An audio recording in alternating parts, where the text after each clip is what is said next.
Hello and welcome everybody into some Wednesday night racing action here with the Vigilante Racing League, moving to round number 2 of their playoffs here for their kind of end of mid / actual season stuff. Yeah, it gets a little complicated over here, but that's okay because we're gonna have some great racing action here at a road course up in California. We are here at Sonoma, a very tricky elevated racetrack here tonight. These drivers going to be put to the very brink of their skills, trying not to drive off into those desert hills. So who's going to come away in triumph and who's going to go away with the with the tumbleweeds and the armadillos? Well, we'll find on out as we go ahead and get this party started off with the national anthem. Oh, say, can you see by the dawn's early light what so proudly we hailed at the twilight's last gleaming, whose broad stripes and bright stars through the perilous fight o'er the ramparts we watched were so gallantly streaming, and the rocket's red glare, the bombs bursting in air, gave proof through the night that our flag was still there. Oh, say does that star-spangled banner yet wave o'er the land of the free and the home of the brave?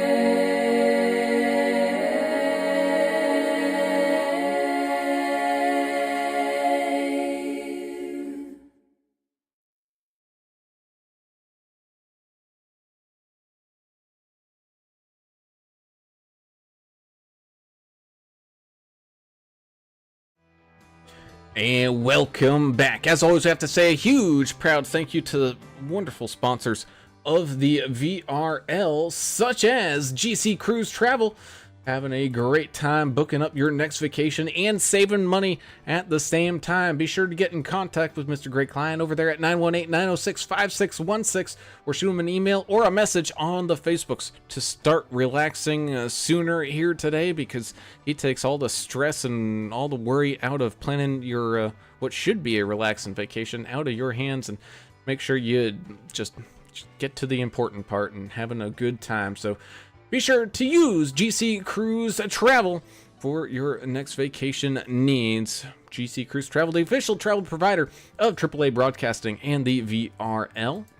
Big thank you as well to Blue Fox Properties and Mr. Dave Mayberry. Give him a call at 520-850-4189 if you're looking to buy or sell a house in the Tucson, Arizona area, or anywhere across the country. Let Dave and his 18+ years of experience get to work for you to help get you into that home of your dreams, because man, I tell you, this housing market just gets crazier and crazier day by day. So be sure to get a good quality realtor like Mr. Dave Mayberry. Big thank you as well to D&D Race Graphics, having a fantastic plethora of awesome paint schemes for the iRacing surface, as well as a wonderful splash screen each and every single week. And that is all done by the man himself, Mr. Ricky Wittenberg, also with Southbound Real Estate over there in Tennessee. Be sure to give him a call at 423-444-0454 to start trying to get into that dream home. If you're maybe looking for a little something over on the East Coast side of things, Ricky can help you on out there. So big thank you to Southbound Real Estate and D&D Race Graphics with Mr. Ricky Wittenberg. And with that, as always, I am Alan Brown, and I am joined in the broadcast booth by hopefully not too California wind up, the brewmaster in general, Mr. Alan English. He's got the cold one all ready to go, and he's going to need a cold one out here in this desert sun here tonight indeed.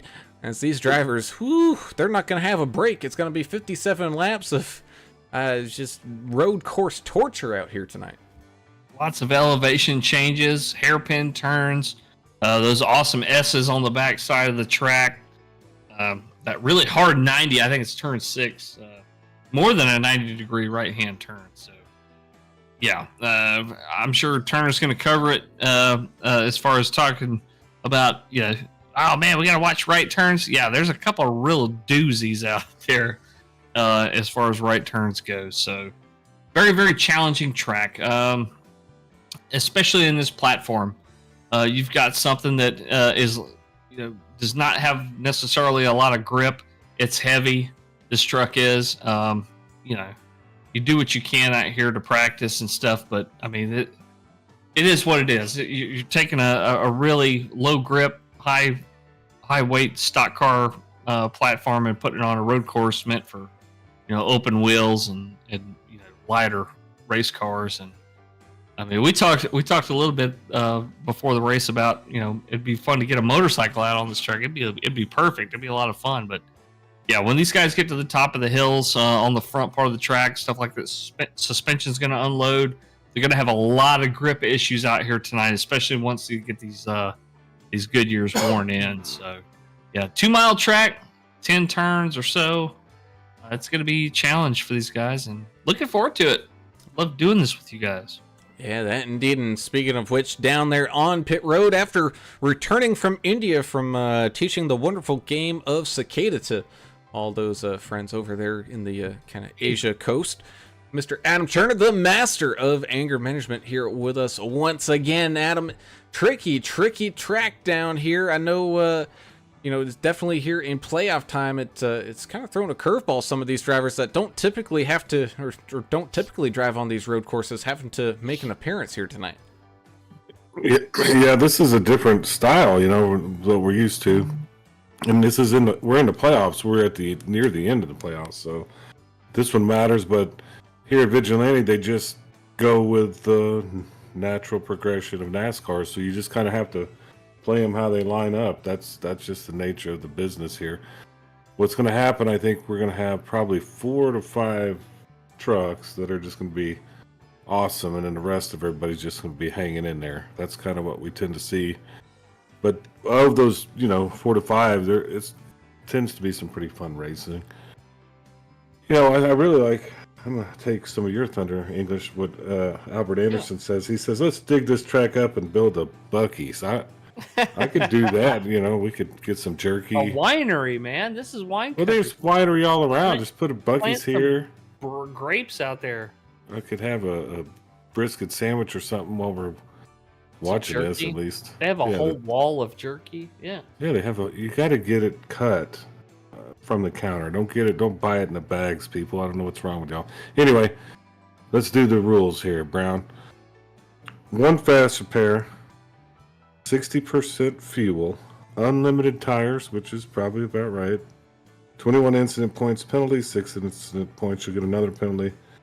The track is currently 120, which is super hot, and the ambient temp's only 75, so I don't know what's causing that. Heat, maybe the sun. It's too bright. It is very bright indeed as we take a look here at the wonderful weather information for tonight. Sunshiny skies, some passing clouds, but otherwise a beautiful sunshiny day, which does make for a very hot racetrack out here in California. These drivers are up for it indeed. Bringing us down to tonight's key to the race. And it's going to be very important to do, but not an easy task. You got to keep it out of that sand. Plenty of runoff area here at Sonoma. Not too many wall issues or anything like that, but really biggest problem is keeping that grip on those tires. And the second you go out off a little expedition out there, you can go drifting out there for quite a ways. Yeah, you get off the track and you start picking up some of that foreign matter, grass, sand, rocks, whatever it is. Try to get back up on the track. You still have that material stuck to your tires, so those hot tires will pick that stuff up, and then you have no grip, and that just adds to the grip problems out here that are as my colleague so astutely pointed out, it's caused by the sun. The sun is really hot. Sun, And- especially when we're getting this time of year due to like science and stuff, right? It's aimed at Sonoma. The sun is. Yeah, It's I hot. think so. Yeah. But the one cool thing let's see, we should make a bet on who gets the most off tracks. We do have off tracks on SDK, our live gaming, so we'll be Oh. able to tell who is the worst driver here tonight. Yeah, we'll definitely keep everybody up to date on those numbers as the drivers starting to drop onto the start finish line here, which means we get ready to head on down, everyone into their trucks. Tell everybody where their favorite driver is starting here tonight. Starting up on pole position, it's the 14 with Dustin with a Y. Dustin Eaton picking up that number 1 spot. To his outside is going to be the 33 of Jess Vaught, having a good starting spot up there on that front row. It's going to be a very contentious top 10 here tonight. A lot of close lap times there in qualifying. 89, Craig Goodenough, one of those drivers that was very close. Only about 2/10 difference here between first and third. To his outside is going to be the 81 of Chachi, putting in some great practice laps here earlier. Looks like he's ready for a big charge here tonight, starting in fourth. Fifth will go to the 28 of the ever so sneaky Mr. George Rincon. He keeps it clean and keeps it steady, so look forward for him to possibly pick up a really good finish here tonight. 74 is Zachary Hallinan, starting to his outside here in sixth. Seventh will go to the 84 of Mr. Josh Bittner of the Track Dogs Racing Machine. 13, Andrew Player, starting to his outside in eighth. Ninth is the 6 of Trevor Robertson, with the 69 of the one and only Milk Dud, Mr. Larry Dickerson, rounding out your field, starting top 10. The 01 of Kelly Kills starting in 11th. 12th place will be Greg Klein in the 92. The 77 Jacob Young will start in 13th place. 14th will be Greg Dobson in the 085. John Curtis in the 43 will start 15th. 16th will be Dave, the nickname Mayberry, in the 29. Tim Pope did not qualify. He'll start in 17th place. 18th, Jeremiah Burke. 19th, Albert Anderson in the 99. Rounding out your top 20, 82 of Mike Everidge. All right, there. I'm trying to catch up here. You got Kyle Vaught there behind him in 21st. Number 10, Andrew Cawthon, 22nd. 434 of Kevin Hunt, 23rd. 24th, Deion Jones in the 4. And the 123 of John Gallagher in 25th. So there we have it. There's your lineup. We got 25 cars tonight, or trucks. So And also 23 is Sean McDonald out there. Well, Possibly out there. He's at least in the session, so looking forward to see one of our friendly Canadians out there trying to put in some good laps, but we will see how it all pans on out as the drivers make their way on up the hill for the first time. As let's go ahead, while they're making their way around the racetrack, jump on board here with that 14 of Dustin with a Y, so you can just see the elevation change. And this is just at pace laps. You don't really realize it right now as they're coming down the hill into the S's, but this is all downhill, very difficult braking zone. This is that greater than 90-degree right-hander that Mr. English was mentioning here earlier, and you're right into the S's immediately after that, building up that momentum, going left, going back to the right, and then back to the left again before one final sweeper and a little bit of a straight stretch down to that final hairpin and making a final sprint across the line. Very, very difficult track, especially trying to keep all those grips and all those tires as we get ready to go to the green flag here. We thank you all for tuning in and watching. If you haven't done so already, be sure to hit that subscribe button and ring that notification bell. And of course, if you enjoy any of the racing action, be sure to hit that thumbs up button on top of it all, so that way we can continue to grow this fantastic racing community. Down through the hairpin they go. The 14 and the 33 lined on up side by side. Everybody else in the field lined up right there beside them as they come down into one final little left-hander and come across that start-finish line. As here we go. Green flag racing here in this playoff race at Sonoma. Off to a hard charging start. Around the outside goes the 33. The 14 trying to keep that power down. Drifting through turn number 1, going up the hill, down into turn number 2. Staying side by side, even Steven with that 33 of Vought. Everybody scattering all about, trying to find some open holes. Finally able to single file out up there at the front. The 14 able to regain control up in front of that 33 as they work their way slowly down that hill, hard onto the brakes into the right-hander. Seeing some good side by side here. You see the 92 of Greg Klein going side by side with the 01 of Kelly Keel. A couple teammates trying to not wreck into each other here as, Dion Jones having a little bit of an issue there up at the top of the hill as the 14 makes his way down into the S's, trying to feel the rhythm and feel the groove before finally making it out and head towards that hairpin turn. Everybody slowly stretching themselves on out here after a very exciting opening lap as these drivers still battling, though. 84 Josh Bittner all over that tail of the 13 of Andrew Player. Eaton now hard on those brakes into the hairpin turn, gets through it nice and clean, looks out the window behind him, and he is off and running here, and so is everybody else as we are green flag racing here from Sonoma.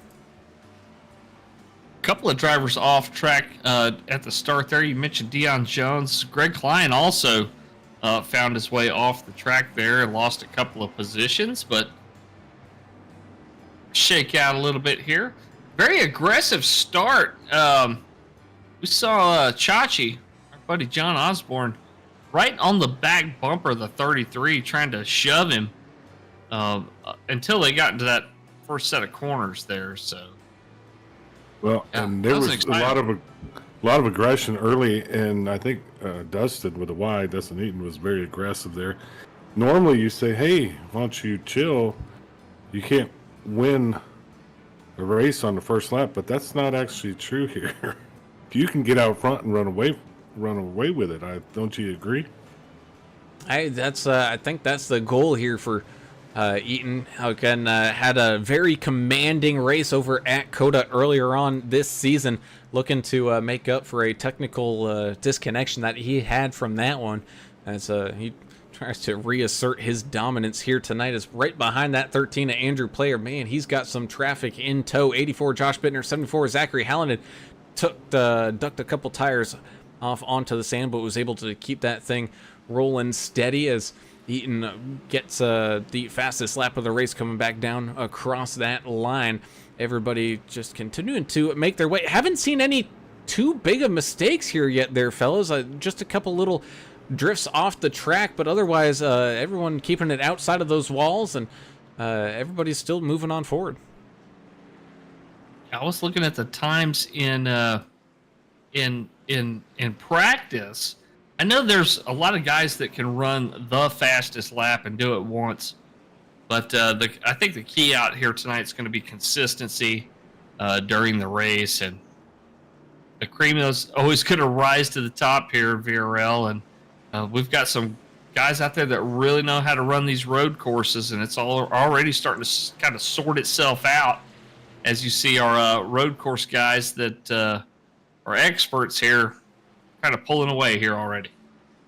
Yeah, you got the 6 of Trevor Robertson. He's no slouch on any of these road courses. He's trying to chase down that 69 of Larry Dickerson. You can see him getting a little sideways out there, getting a little dirt track action behind that 69. He's got that 92 of Greg Klein sitting right there behind him as Eaton continues to pull out a massive lead here. Side by side goes the 77 in the 53. 77, though, not able to keep the power steady down, and he ends up slipping and sliding a little bit, loses that position to the 53. He's going to have to try to build that momentum and reel in the 53 here once again, as the 6 now in a pretty good heated battle with the 92 of Klein going side by side up the hill. Looks like Klein electing to tuck back into line behind the 6, recognizing that it's just going to cost them both a little too much time if they were to kind of stay tangled up like they were. I want to thank everybody for joining us out there in the YouTube chat. Chan the man out there chatting it up here tonight. Of course, not in the race here tonight, but pulling for Team Goodweiser out there. Me and him been going back and forth, kind of quoting one of our favorite Saturday Night Live bits. Yeah, we had a car go around there. That was Tim Pope. Tim Pope, again, one of those drivers that gets one of those mysterious illnesses. I think it might be road course-itis or something anytime they come to any of these things. But being a playoff driver, he can't miss any more races. He's got a race here tonight, and fortunately has a little bit of a whoopsie, but it looks like he's able to get it back on track. As right behind him, the 29 of Dave Mayberry going for a spin. Oh, no. Come on, Dave. That looks like he's got it locked down just in time before hitting any of those tire barriers. Doesn't look like too much damage there for him. 085 of Greg Dobson into the outside tire barriers there in the hairpin. Mike Everidge now having a little bit of a slip inside coming out of the hairpin. I don't know about you, Turner, but I've got a chronic case of road course-itis that I don't think it'll ever go away. No, it's not my thing. I mean, obviously we talk about that, but these guys are trying hard. They got the try hard on. We know the top 5. These guys are going to be good. I think Greg Klein is always good, but he's slipping a little bit. So we'll just we're going to give it a chance tonight. It is beautiful here. We could go get some wine. You want some vino or something? We'll just go treat ourselves to some, like a wine and cheese charcuterie board over here. That's kind of our style, isn't it? Well, this is California. There's plenty of craft breweries around too, so I'll go and see if I can find a little map at the travel center or something. We'll start planning our after race activities. There you go. But our date night. It is Wednesday's date night with us and VRL. Meanwhile, back up at the front, Jonathan Osborne managed to get around the 33 of Just Vaught. Let's go ahead and see what happened here. It looked like, the 33 got that back end loose coming through the hairpin, and that allowed the 81 of Osborne to slip right on by. So Osborne taking over that second place spot and being very aggressive on those curbs out there. Been seeing quite a few drivers be aggressive on the curbs. Josh Bittner was another one of those drivers fighting side by side with the 28 of George Rincon. Unfortunately for the 84, though, a lot of those curbs aren't too friendly, and he wasn't able to get the power down. As of course, as I say that, he puts it up on pretty much 2 wheels there before coming back down the hill. Albert Anderson, not a fan of this road course, saying, dig it up, put a Buc-ee's there. Lori Vaught, also in agreement there, saying don't really like the road courses here, but Taylor Provax out there pulling for both of the Vaught's. Jess and Kyle, thank you for being here as always, Taylor.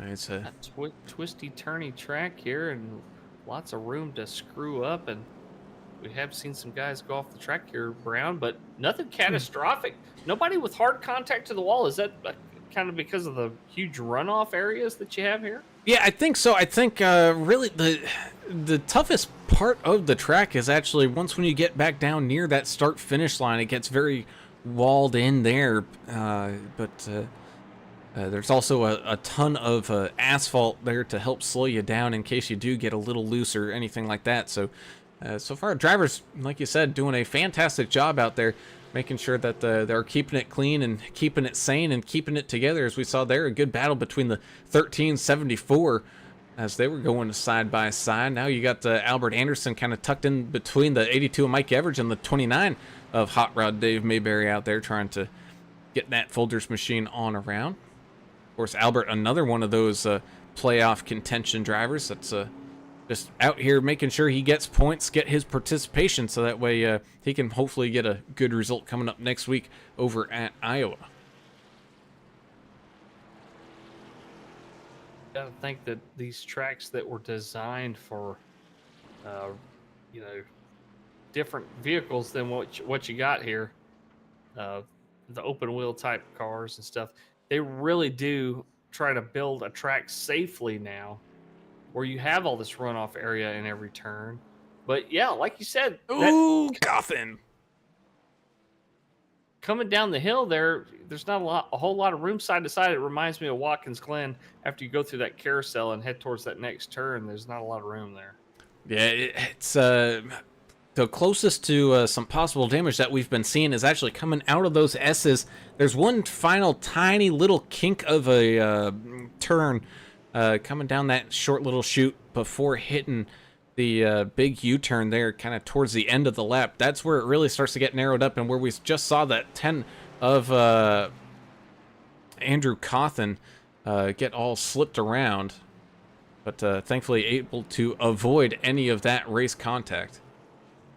Did you ever watch any of these old videos here where they were racing in the dangerous, wonderful cars, and they'd be hitting tire barriers and stuff, and they would just flip the cars? It was mayhem here, so they've done quite a bit of improvements over the years with safety, like y'all are talking. You used to get, a couple race car drivers a year getting killed in wrecks and stuff, and Yeah. that was really before, the sanctioning bodies and stuff really started paying attention to driver safety and putting forth a lot of requirements that saved a lot of lives over the years. Which is good because, even though we all like the big wreck, it's just heart-wrenching to watch. Well, even the Newman wreck. Remember when Ryan Newman wrecked and everybody thought he was dead? Somehow he came out of that. There's somebody's off the track there. That's But the 16 of the young Vaught out there in the desert fields, but able to rejoin the racetrack again. Not too heavy on the damage, just a little bit of a loss of time. He's already a lap down though, so he's not too concerned about the time. I think he's just trying to survive this race as going off the track again. Just having a little bit of a rough go of it right now. He sees the traffic coming up behind him. He's going to try to wait patiently up. No, he's actually going to jump and toe to the pit, so not the young 16's night tonight. And to your point, Turner, about the Newman crash, a lot of that was the stuff learned from that was put into car safety, track safety. The designing of tracks to be safer has come a long way too, as well, with safer barriers and runoffs and just redesigning banking and. It's come full circle. It all started with number 3. I mean, to be honest, a lot of the safety stuff, the real safety features. He wasn't wearing all the harness and all that, and open face and cowboy stuff. He was, but that's how he wanted to do it, and unfortunately that happened. But I think we're better, at least in NASCAR, with safety right now. Well, let's talk about real here real quick, because reeling in that 14 of Dustin Eaton is the 81 of Osborne, 33 of Vaught, and the 89 of Goodenough, all catching back on up. 14 did have a hefty lead here. All 4 drivers eligible in these playoffs, having a very good run here thus far.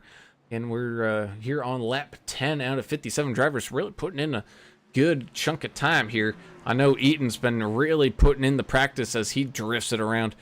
Heading on down into that final little chute before into the final U-turn here as everything gets all stacked back on up. 81 cutting a little bit of the curb. 33 getting a little slicey and dicey as the 89 was putting the pressure on him. Beverly Anderson out there pulling for Albert here tonight, saying, hey, only 50 laps left to go. That was, of course, a few laps ago when she typed that. So thank you for being here, Beverly. Jean Porras saying, nice recovery, number 16. Come on, you got this. And Rhett Arnell saying, the number 89, Team Goodenough checking in. They have arrived in the YouTube chat. Team Anderson, Team Goodenough, cool Team Vaught. Paint scheme. Yeah, Goodenough. I like that chrome paint scheme that he's rolling around in.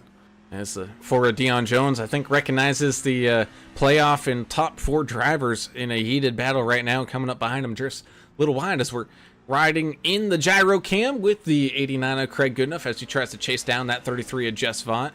Really working that wheel, and you can just see his whole rig's shaking about. I wonder if he's got some sort of rumble strip or something going on in that machine of his, because he's bouncing around. Butt kicker or maybe got some motion in there. We're gonna keep it in the cockpit here. Man, you can just hear how hard on the brakes they gotta get And how close to those barrels, those tire barrels there in that U-turn. I will say in real life, those are actual tires, and they're actually not too bad if you hit them. But here in iRacing, those are made of concrete, so you definitely want to avoid those whenever possible. Yeah, they don't really Tear the truck give. up. No. Dog and Cat Lover 776 saying it's race day. Thank you for being here. Feel free to shout out your favorite driver and Yeah. definitely talk about. So Talk far, about Deion love. Jones 7 off tracks, and Greg Dobson has 6. So Oh, is that the count? Is that we're keeping count? I am. I mean, We didn't take any bets or anything on it, but well, we probably should have.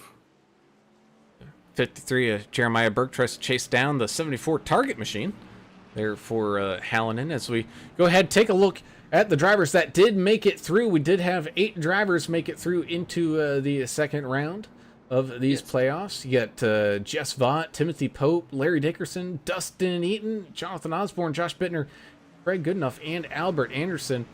And of those 8, really pretty much 6 of them are up inside this top 10 right now. It's just Timothy Pope and Albert Anderson having a little bit of a rough go of it. Larry Dickerson just outside of the top 10 right now.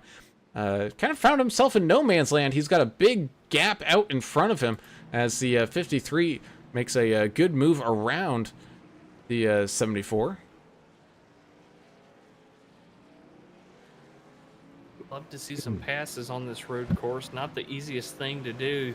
A lot of passing on a road course has to do with corner entry and out braking your competitors. So you'll see more and more of that here tonight as it gets more and more competitive towards the end of the race. Yeah, like here's a pass, just past the 434, Kevin Hunt, but that was, you know, for a lap position, but that was nice of him, Kevin, to let him through. Yeah, that's I think that's the common consensus here with these drivers at the VRL. I know at ovals, they're a little bit more racy. Trying, you know, they'll recognize when a faster driver's coming up, and they'll race them a little bit hard. But at the end of the day, they will let the faster car by. But here on the road courses, it's pretty easy to know when you got it and when you don't, and especially at a tricky track here at Sonoma.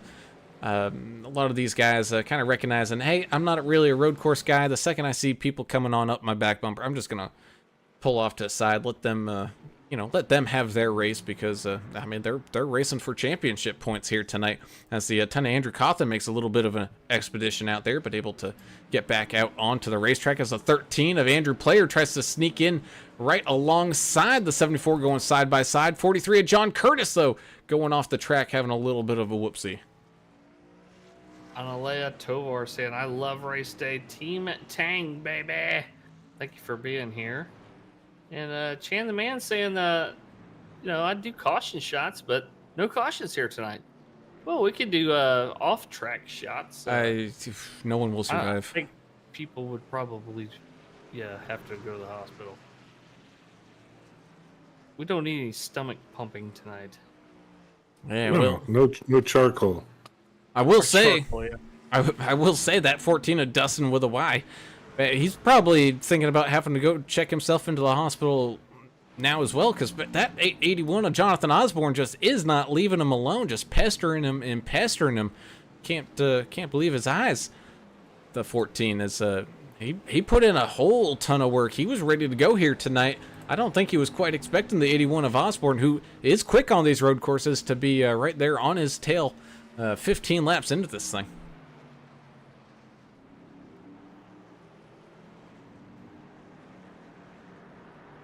I'm trying to decipher Chan the Man's. Let's see that. He said, my rule of thumb when I race is, if you're fashion to me, I'll let you go. But if I know Let's see. I could race you, I'm gonna race you, and that's how it should be. I'm sorry, Chan. That was It's autocorrect, you know. having a stroke, maybe. I don't know. No, I think that's what he wrote. Autocorrect. Yeah. Could also be the voice to text. So instead of faster, it got fashion. You know, because sometimes talking with an accent, not that Chandler Man's got really an accent. It's the battle up here at the front continues to heat on up. Man, oh man, that 81 of Osborne just giving absolute fits to Eaton up there. Meanwhile, the 33 of Jess Vaught now tucked in behind the 085, still trying to drive away from the 89 of Craig Goodenough. Again, both drivers fighting for all important points out there. As Dobson goes a little wide, scrapes the tire barrier as the 434. Oh man, or not the 434, but the 43. Missing quite a few bits and pieces there, and smoking his way on down into pit road. Ouchie mama.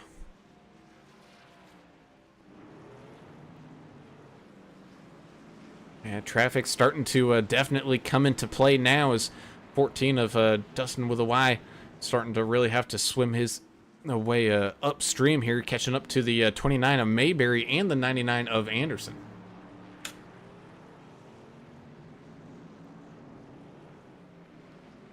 The 74 of Zachary Hallinan making his way on down into the pits now as the 29 of Mayberry sees the contention growing behind him, pulls off a little bit to the side to let as many people go as he can. He's got his teammate now of Jess Vaught kind of coming up on that back bumper. 99 of Anderson sees the whole crowd gathering up behind him. Very difficult spot to pass right now in these S's. I think Anderson's probably going to wait until we get closer to that U-turn. He's going to drift out a little wide down and let the 14 and the 81 squirt on by. Yeah, that sweeper right there before you get down to that little straight in the hairpin is a good spot to gain some momentum. Maybe try to catch a little toe off the truck in front of you and then just swing to the inside with that momentum and try to make that pass. At least get that nose in there and put some pressure on it. Yeah, well, putting on the pressure is the 7 of Timothy Pope to the 01 of Kelly Keel, trying to get back up inside of the top 10 here tonight, as the 4 of Dion Jones having a little bit of an issue, but able to rejoin the racing surface. Turner, what you think here, buddy? As far as pit stops and stuff go, we know they're all going to be under green. You said they're already starting? Yeah, we've already started. That was Kelly came in, but I think we're getting close. Let's see, their fastest lap. Yeah, they're really losing time already. So I think we're getting real close. And 60% fuel, 17 laps in. I'm gonna guess pretty close to now. I think you're probably right there, especially some of these guys we've been seeing drift around this racetrack quite a lot. That burns a little bit more rubber than as the 81 of Osborne's tries to sneak his way on down underneath the 14, not quite able to get it to stick though. But a great job under braking there to keep everything under control. As the 14, getting a little loose, putting the power down as the 81 makes a charge up the inside through turn number 1. He's going to steal the lead away. He didn't make that pass soon enough across the line to get credit for leading the lap, but he may if he holds on the rest of this lap as he passes the leader, Dustin Eaton. What a great job by Jonathan Anderson of being Mr. Stubborn and consistent, and man, what a loose race truck that Dustin has. Yeah, it's got to be those tires, man, getting old. That back end starting to slip out even more and more from underneath him. He was pushing it really hard, trying to build up that lead to get away from the 81, but the 81 just kind of kept a pretty steady pace throughout this stint. Is able to maybe save a little bit of that rubber, and he's looking pretty easy going right now up at the front.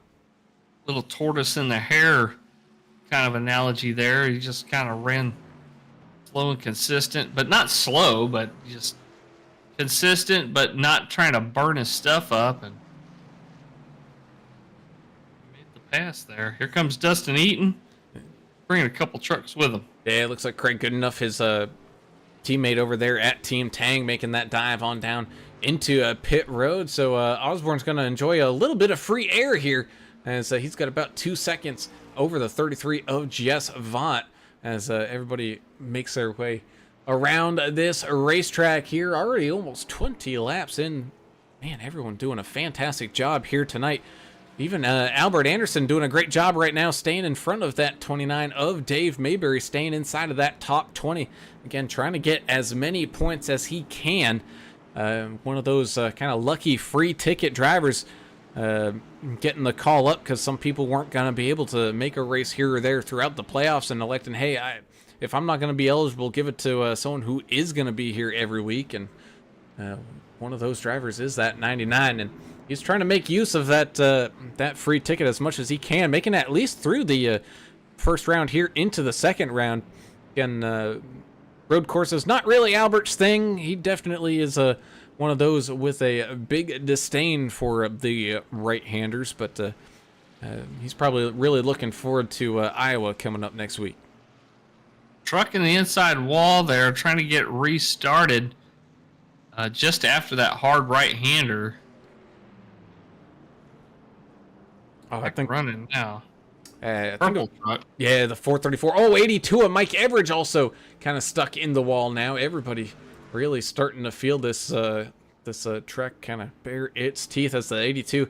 Last pitted back on lap 14, so has some fresher tires out there as everyone tries to regather their thoughts and figure out where everybody is. As Osborne now into the pits. 92 Greg Klein, 13 Andrew Player making their way on down into the pits. A very tricky pit road, so don't get that wrong. That yeah, you're already slowing down because of that that horseshoe U-turn there, but it gets very narrow and it's very long. The drivers have to beware and be cautious of their speed throughout that entirety of pit road, as Jess Vought's going to be leading a couple of laps here before he makes his way on down into the pits. Very, very long pit road, and it's 45 miles an hour the whole way, so it just feels even longer when you're going that slow. Yeah. It's also just so different when you're driving that slow and you're seeing cars pass you. And the way things happen here, it's not like, the 81. Osborne's around. 434 accidental incident. And so we go ahead and take a look back at what happened here with the 81 making their way on down the hill. Nothing there, trying to work his magic around the outside of the 434. Oh, just cuts it in just a little too soon before getting clear there. And that spins him on around. The 89 of Craig Goodenough able to make use of that to steal that position away from Osborne. Chachi now has his work cut out for himself here as the 7 and the 434 make their dive on down into pit lane to get some possible damage done. 28 of George Rincon gonna be able to take control of the lead of this race. Again, one of those sneaky guys, unfortunately not involved in these playoffs. Man, it's just due time before we see that 28 fighting for a championship. Oh, he's one of those guys that's been around from the beginning.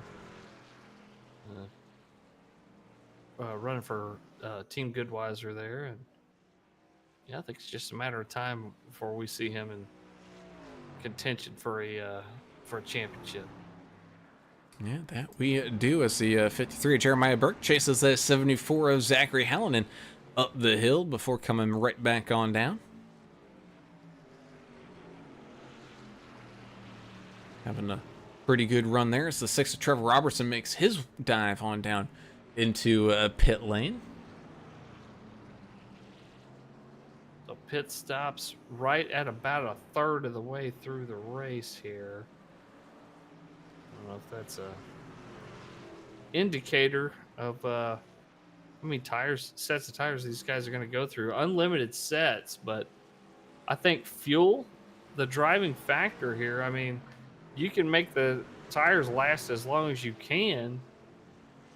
But you know, the fuel is the constant that's just going to keep on going. Getting really tight going into the horseshoe there. You had the 74, the 53, 82, and the 4 all kind of going into the corner all at the same time. Looked like the 4 Deion Jones was trying to be polite, let everybody on by, but it was people were making passes. It was going 2 wide, 3 wide through there, but they were all able to make it out alive, which is the good side of things as we continue to run green flag laps here. That, of course, is not going to change. Just the locally enforced cautions here tonight. Just allows the action to keep on flowing here this evening as Rincon still hanging around out there on the track. He's really pushing this first stint here, fellas. You're at lap 22. I think he's trying to push it as far as he can, so that way he's got some really good and fresh rubber towards the end of this race, because I think it's really only going to be a 2-stop race. Yeah, that's it. 2 stops. That's kind of crazy. I thought we were going to at least do 3, but good to have everybody in the chat tonight. Glad everybody's here. We got lots of folks watching tonight. That's pretty good for a road course. One special person here, part of Team Anderson here tonight, Edith Anderson. She's got a pretty good milestone birthday coming up, on Sunday, I think it is. Yeah. What's that called when you're... are you an octogenarian, I think, when you turn 80? But I think that's how you say that.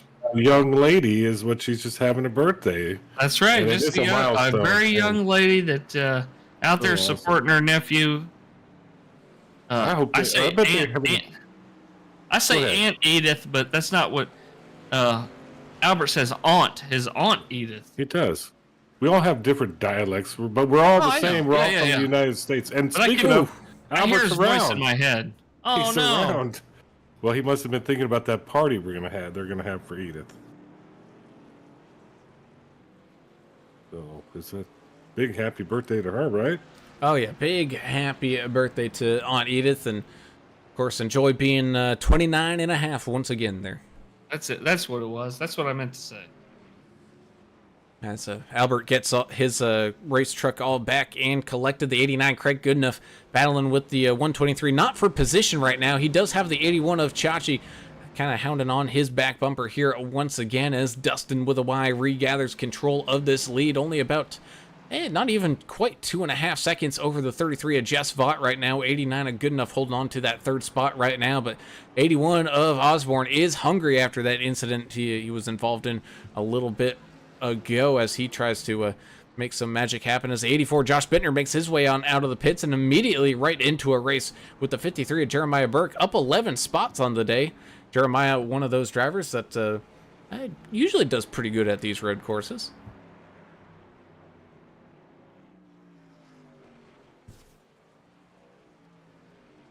Yeah, he does. Let's see what else is happening out here. Greg Johnson now has 14 off tracks. He's really leading the way. Whoa! Blowing him out of the water. Lori Vaught joining us over there. Of course, league administrator here at VRL, saying exciting changes coming for season 9. Excited to get it started here. Be too long. Be into that season 9. It's going to start right after season 8, which we're in right now in the playoffs. So we jump on board here as he climbs the mountain up the hill. It's the 77 of Mr. Mustachio himself, Mr. Jacob Young, before he starts to make his way on back down the hill. Very tight turn. Oh, getting together, buddy. Yep, he got it. He got it. Everything's under control. Yeah, that push broom of a mustache on the front. Oh, we got a truck around. That's Dave Mayberry. He's facing backwards on the track here in a narrow part of the track. He's not even gonna try. Yeah, he kind of recognized how tight it was, and he's just gonna jump right on to the pits. Always hate to see that from old Uncle Dave. As for Deion Jones makes his way on down through a pit lane here as well. He was just involved in a little bit of a spinneroony there himself as the action kind of starts to spread out for the time being. Really nobody in any battles right now other than the 123 John Gallagher trying to get back up to the back bumper here of the 99 of Anderson as they come cresting back down the hill.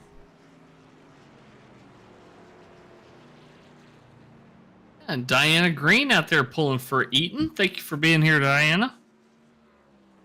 And Edith Anderson saying, "Hey guys, thanks for the shout out." Yeah. She's one of the best fans that we've had. We started this AAA broadcasting thing, so thank you, Edith, for was hanging out with us here on not just on Wednesday nights, but other nights as well that we broadcasted races that our nephew Albert is in. Yeah. I Yes. hope they have a party for you. Yeah, well, That'd be a surprise. You might have spoiled the surprise Well, party. have like the normal day. I don't know. I don't want to ruin any surprises. Don't put that on me. Now Albert has to throw her one. Yeah. Well, as we're about halfway through this race, let's go ahead and shout out some fun facts here for a race here tonight. And All right. it's all going to be involving what changes are coming for the next season. As this season is starting to kind of wrap itself on up. Change number one, and this was voted on by the league. It was a fairly close vote, but there was a decided winner. No faster pairs coming next season. So once you're damaged, you are damaged for the race. Otherwise, you're getting it manually fixed. The anger's coming. I just know it. And Especially on super speedways. And I will say the note that I received from our wonderful race director was for sure not taking the blame on this one, because it was indeed voted on. Yeah. So, Hey, a lot of leagues are very successful with that policy, so we'll see. so we'll just have to wait and see how things play on out. Of course, super speedways, it can get a little dicey. Oh, it's a 123 hard into those concrete tires down. Oh man, he saw the 99 and was trying to slow up in time for the U-turn, not quite able to do so, and he slaps those tires hard. Oh, another truck, sir. Andrew Cawthon's around just before you get to that section. Get it back straightened out and dodge some oncoming traffic as he heads towards the hairpin. And you could see there, he had the purple truck coming up behind him, trying to woe itself up and was getting a little squirrely under braking, but was in fact able to do so. I believe that's a 085 of Greg Dobson, who's been having a little bit of a rough night out there, but hey, you know what? He's out here. He's looking at his camera, I can't tell if he's having fun or not, but he's out here trying. Having a good time. Another driver out here trying. That 69 Larry Dickerson, again, playoff driver, staying inside that top 15 right now, just putting in the work. Only one off track on the evening thus far, trying to keep that truck clean and get it to the end and make his way on over to Iowa with a chance to move on into that Final Four. I think about the race we saw the other night with our race winner was the cleanest truck out or car out there in that case. Not a scratch on it, so that's a lot of it is just making sure to keep that truck pristine. Yeah, it's the try again there, buddy. You got to keep them looking good out there. I mean, you want a bunch of marks on the car. 123 is in for some pits. Yeah, he did hit those tires pretty firmly, so we'll have to wait and see and how that goes. And we also have to wait and see here. It's the 14 of Dustin with a Y. It's starting to get reeled back in once again by that 33 of Jess Vaught. Again, just not quite the runaway show that I think the 14 was expecting. Looks like quite a few drivers out here have been putting in the hard work here tonight. Man, two drivers with black flags, Deion Jones and Greg Dobson. Not sure if that was on a pit entry speeding penalty or what, but both drivers being posted with black flag.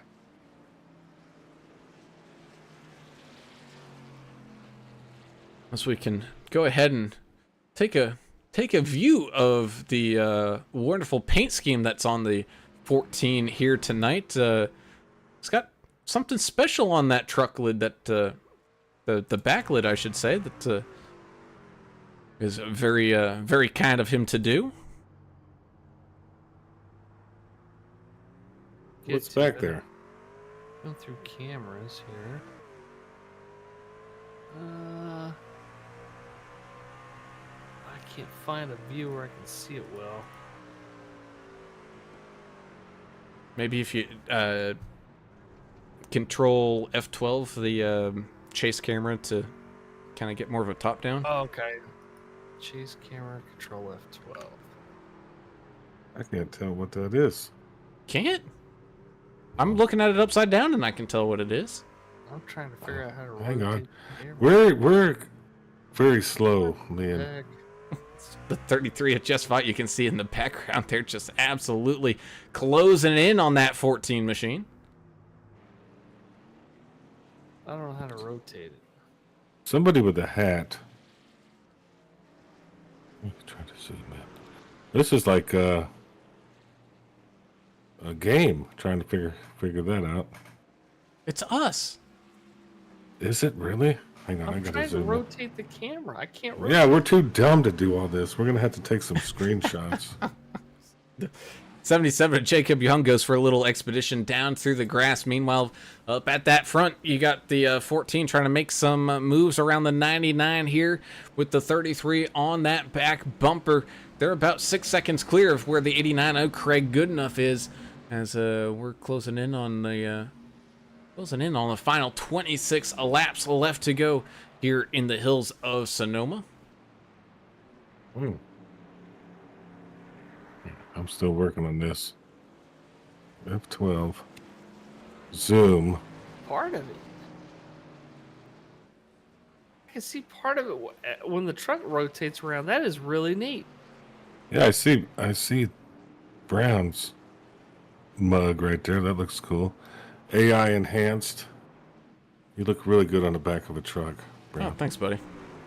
I will have to say, I don't know why you guys look so stern and serious, and I look like I have soft baby eyes, but you know, I'll take it. It's because we're old. So We're old and angry all the time.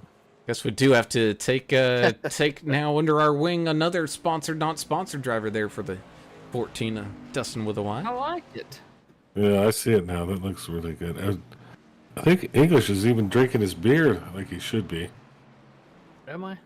Yeah, pretty cool. Well, it's got Anyway. me mirror image, so it looks like I'm saluting with my left hand, which is a big no-no. But Well, we know that. You just go with the program. I know it's just Come when I see on, it, I want to slap my hand down. Maybe your right hand was disabled that day or something. I don't know. Oh, Working too hard in the brewery. maybe. Well, that's awesome. Thank you. Very Yeah, much. man, that's awesome. Thank you, Dustin. See, 69 and the 01 have a pretty good battle right now for 13th and 14th. Having at it kind of not quite side by side. They were side by side just a little bit ago though, and having a pretty good dang race there as the 74 Zachary Hallinan under attack by the 92 Greg Klein as they come back down across the line. 74 is going to scoot back across the track, kind of take a defensive line here, not allow that 92 to finish that run to maybe make a move to head on up the hill. Meanwhile, 33 Just Fought still not going anywhere from the 14, who's getting all loosey-goosey here once again. Ooh, man, oh man. Those back tires are hurting for certain on Eaton's car here again. Just slipping and sliding from underneath him here as the 33 applying a heavy amount of pressure. Some good racing out there. Some good chatting. Yeah, Derek Welch out here. DW. I heard about that video. I'm a little concerned. Kind of scared to watch it, but I will get to watch that at some point. Some crazy stuff happened to him. Relayed While to he was me on the from road, yeah. English. Pretty wild. We're having comes here pull off track. We're still Deion Jones 13 off tracks, Greg Dobson 18, John Curtis 10. So those are your top three so far. I bet that's just Got to give love to those guys because I would be probably at 35 by now. Sure. That is a fact. I would actually be kind of joining you on that one. No, you wouldn't. You're good at these. You know, but you've raced with us. Oh, Andrew Cawthon having a bit of an issue, ends up going for a tumble down the hill, but is again able to avoid any contact with that outside wall as we remain with the action here up at the front, battling for this lead between two playoff contenders in the 33 of Jess Vaught and the 14 of Dustin with a Y. A fantastic battle there. Well, that battle goes on. Another couple notes here for some fun. Well, of course, as I say that, here we go side by side, making their sprint down to that U-turn. 33's got the inside lane. 14 is going to give up that position for the time being as they make their way drifting on out. The big slip and slide out there. So Just Vaught getting control of the lead here once again. I love that high speed part of the track as you race to turn one and start up the hill there. You guys get to see fourth gear for a little while. Yeah, A lot of shift in here, Alan, don't you think? I mean, as many turns as we have here. Yeah, this is one of those tracks that I'm happy to have one of those sequential shifters, so I don't have to actually throw it into like an H pattern. Like I know some guys out here have an H pattern and absolutely love racing with it, but yeah, it's my shifting arm would be tired out by now, and we still have 24 laps left to go here. Again, closing in, not quite ready yet for a final round of pit stops. I think it's still a little kind of too far out of the realm of possibility for these drivers. Again, I think they're trying to push it as far as they can here to hopefully have some fresh rubber for the end of the race, as the Kelly Keel was in a good battle there with Larry Dickerson again, but kind of peels off just a little bit. But so more little quick facts of some changes coming up for next season. The leader at the halfway point will get 2 bonus points. There will not be a stage caution, as we've had all of this year, but the leader at the halfway will get some bonus points. So definitely something to race for there in the middle of the race. Not only that, but if you enjoy being up at the front, like I know quite a few of these drivers do, they will get a bonus point for the most laps led. So that will throw some strategery into the window on maybe when people decide to come on into the pits or not. Chan the man watching Team Goodweiser and pulling for them out there tonight, pointing out that the 28 machine, George Racone, have one hell of a run out there tonight. Very, very consistent.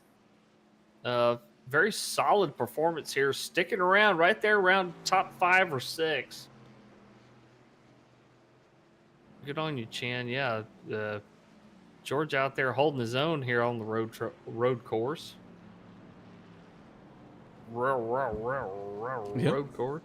Yeah, well, again, just one of those guys that's kind of steady Eddie at these things. Doesn't really get into too much trouble. Doesn't really push that truck over that edge too often. And with that comes a solid list of results for the 28. And I mean, it's just a matter of time. I mean, we saw it, last season where Greg Klein was tailing, battling 14 of Dustin with a Y and 33 of Jess Vaught. Wrecked both of them, kind of took each other out over at Coda, and Klein was able to sneak away with a win from that one.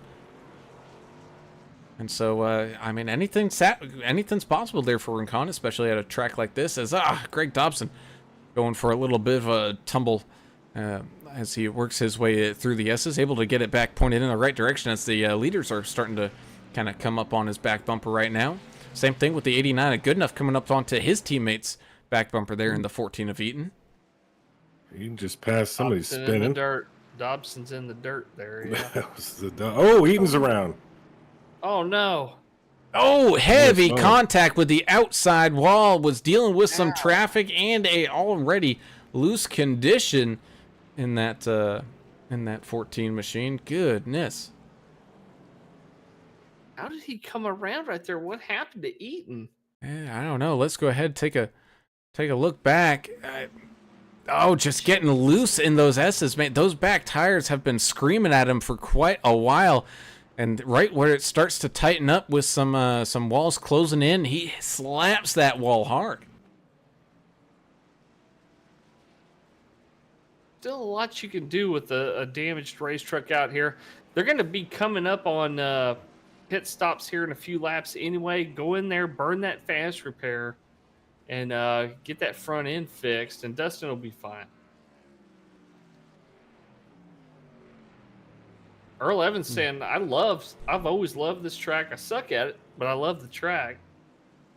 And Chan the Man saying, Kelly Kill has saved the race out there. I guess you caught it on camera there, buddy, and I missed it. I was looking through the field. I think Chan the Man was able to get updated and everything in time, but not in time to race. So he's out there watching. I don't think I caught it, but yeah, Kelly Kill did have a fantastic save out there. Albert Anderson had a little bit of an expedition, but able to keep the truck as clean as possible, as the 7 of Timothy Pope starting to creep on up on the back bumper of the 13 Andrew Player. That would allow the 7 machine to try to sneak up inside this top 10.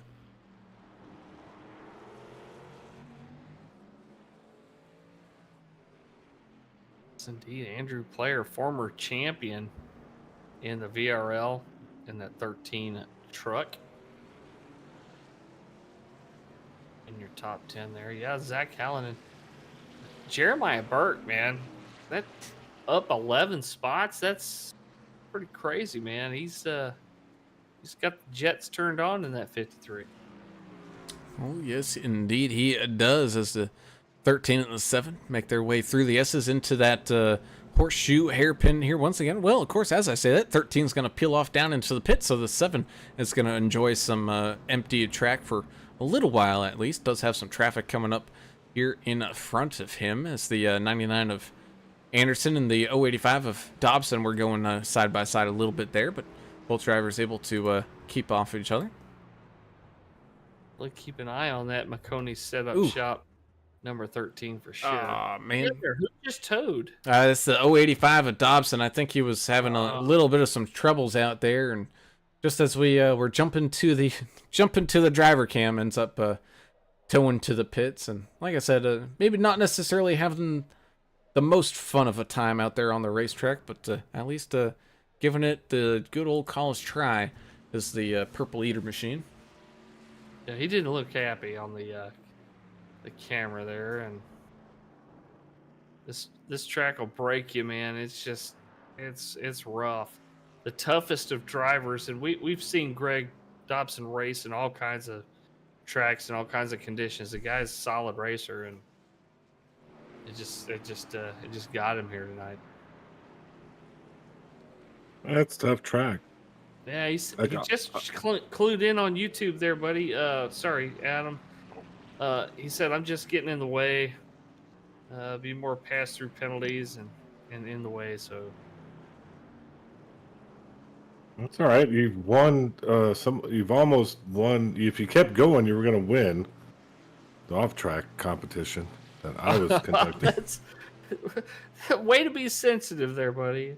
Actually, he wasn't. I missed one. Oh, he wasn't? No. He was still going to win it. Yeah. I'm hoping somebody beats him, though, since they're still out there.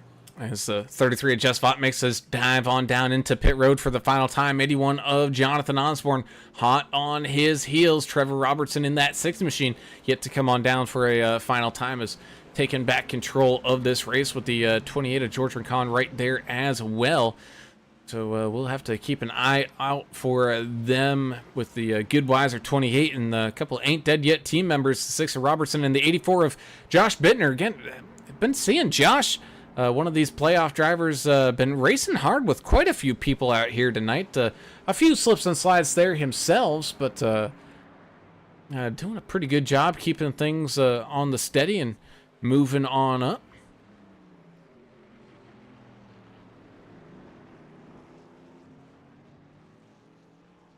trying their You got some best. guys trying to blend from pits. That's the 81 of Osborne. Oh, and he has contact with Mike Everidge. My goodness. Oh, and Mike Everidge able to get it spinned back around there. as we go ahead and kind of watch this issue with the blending, it does get a little narrow there. Drivers trying to climb up that hill, and then just a little bit of sideways contact, and the 82 ends up getting all kind of spun on about. Again, last week was the first week that we saw that these trucks and their new package over there at Gateway. I don't know how much has changed for these drivers here for the road course. I think that might be one of the cases here for that 14 of Eaton, is that maybe the back end loses grip a little bit quicker now than what it possibly used to. Well, Dustin, a lot of that is how he races the trucks. I mean, I remember watching him at Watkins Glen drifting that thing around and still be one of the fastest trucks out there on the track. So I think his driving style just leads to a lot of rear tire wear. I think that's just how he drives the truck. He's still really fast, but it just every now and then it can get away from you just enough where you can't regain control. But I think he'd rather be loose than way too tight. Yeah, I think you are right. One final fun fact here for the evening and the change that's coming, and this is going to be very big for people like the 28 of Rincon and quite a few other drivers out there that do a great job of driving out there. Every driver completing a race with 0 incidents will also receive a bonus point. And I don't have to tell you, Mr. English, how many times in these past seasons that man, the difference a point makes of whether you make it into these playoffs or not. It matters greatly. It don't sound like much, but they add up, and yeah, at the end of the regular season when they're picking the playoff drivers, it can be decided by a point or two. So yeah, it's definitely worth trying to get an extra one anywhere you can, and having 0 incidents is a good place to start.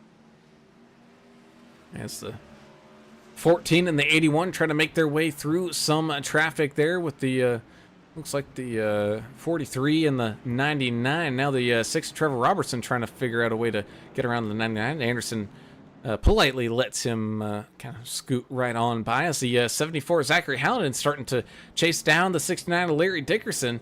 Hallinan has made what appears to possibly be his final pit stop. Dickerson not yet hitting his final pit box here. So they battle it out as the 7 of Timothy Pope makes his way on down into pit road. You mentioned Anderson letting a car around. Yeah, he's not racing anybody right now. He's on a lap by himself. He's the only truck that is 3 laps down. You got a couple other drivers in a similar situation out there, but yeah, if you're not racing them for position, definitely, do the neighborly thing. Check up, let them around, race them another day. Yahtzee. Yeah, that's the thing. When you're running around here and you really have no business being out here, you get lost real quick and you don't know who's around you. And the guys that are so fast, they come up on you before you know it, and you kind of panic sometimes. I've been there, Brown. So that's why, like, we probably saw Kevin had that incident, Kevin Hunt, with Jonathan Osborne. It happens. You just freak out a little bit, and, part of the deal. Jonathan's still in the top 10 at 6 right now. Yeah, it's the 89 of Craig Goodenough starts to catch up to the 53 of Jeremiah Burke. Jeremiah, again, not yet make his final pit stop as the 434 tries to stay up and out of the way, able to do so, and the 33 of Just Vaught makes his way around the 434 as well, trying to chase down that 89 of Craig Goodenough. Again, been pretty solid here tonight for the Goodenough machine. He's been more than good enough, as he's been just like Eaton, really putting in the work and really showing himself as a road course racer here tonight. Ooh, it's the 16. Kyle Vaught catches the tires up there on the outside lane, trying to let people go right on by. Kyle, another one. Just getting through the night. Yeah. Ooh, man, it's this 6 of Robertson scrapes the outside wall, racing hard right now, trying to chase down the 81 of Chachi. Both drivers on some relatively fresh rubber here with about 14 laps left to go. One final sprint here towards the end. So you think these guys like Craig and Jess and Dustin with the Y, they're done pitting? Mm-hmm. Yeah, I guess they would, man. It's gonna be overtake. I don't think so. Think the robots are starting to come after you again here, Turner, as the but I kind of get what you're saying here, but yeah, they all came in with just under 20 or so laps left to go, so I think they can make it. The question is, will their tires make it here to the end? I think this is going to be whoever saves the most tires. Meanwhile, the 28 of George Rincon just out there in cruise control mode. Last pitted back on lap 23, still with 13 laps left to go. Has about a 10 and some change lead right now, but it is slowly being eaten up by the 89 of Goodenough here as he tries to climb his way up and pick a win out of the hat here tonight. Awesome to see George out there at least leading some laps and being competitive in that awesome number 28. Love that cool two-tone paint he's got on that Goodweiser Chevrolet. Oh, Albert Anderson's pop saying happy birthday to his sister Edith. Awesome to have you here, Mr. Albert. Sure appreciate you chiming in and being a part of this awesome team here, and Team Anderson as well. Supporting Albert the Third out there. Red Arnell saying, "Post-it note race report." Yeah, Lori's gonna have an easy report, she said, for this race. Yeah, it's good. No cautions every race then, right, Adam? I mean, let's just do this. Let's just run through it. Although this isn't, this doesn't keep my attention, to be honest with you. I have, I'm doing like 5 other things. I'm playing Space Invaders. Are you really? I'm watching a YouTube video. I'm crocheting something right now. I figured you were crocheting something. I knew you knew I could crochet. And I'm writing like a thesis, so it's hard to... And all while doing this, it's pretty amazing. I knit, I don't crochet. Well, you should try it. I don't know how to do that. Gotta get that cross-stitch action under control there, Turner. I've seen some of that work you've done. As the 92 of Greg Klein chases down the 77 of Jacob Young. Kind of un-Klein-like night here tonight. Down 3 positions on the day. Still inside that top 15, though, as he tries to chase down the 77. Meanwhile, the 81 of Jonathan Osborne. Talk about meat in a sandwich. He's got the 14 of Dustin with a Y in front of him, and the 6 of Trevor Robertson sitting right there behind him. A good battle here for what could possibly be a final podium seat, as Goodenough and Vaught continue to try to kind of check themselves on out, as the 28 of George Rincon makes his way on down into the pits here before going on to lap number 11 to go. 11 to go. The end is right around the corner. It seems like we just started this race here at the Sonoma Road Course, but it's going to quickly wind down here. Eden got a little sideways there in 4th. Does he have enough to get up there? I don't know.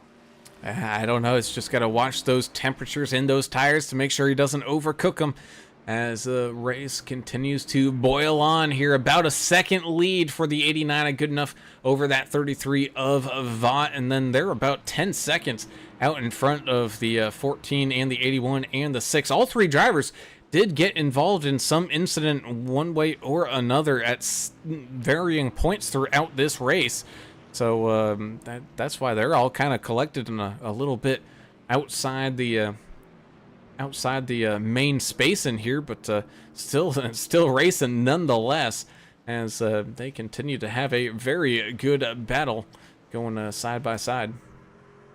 Is Craig good enough to hold on to this win? I think so. If he can just find it in himself to stave off the attacks that he knows are coming from the 33 and the 28 and the 14 and the 81. This top five, this group of drivers, if they can catch up to him, it's gonna make it difficult for Craig to stay in this lead. Yeah, that indeed it is, as Osborne looks to the outside of the 14, gets a good run through the hairpin, and is able to squeeze that position out from underneath the 14 machine, as 14 mounts the curb hard, trying to gather up the momentum to get that position back, but it's going to be full defense mode here for the 89. Trying to keep that 33 at bay. Doing a pretty good job. It's been pretty steadily keeping that gap right around the 1 second point.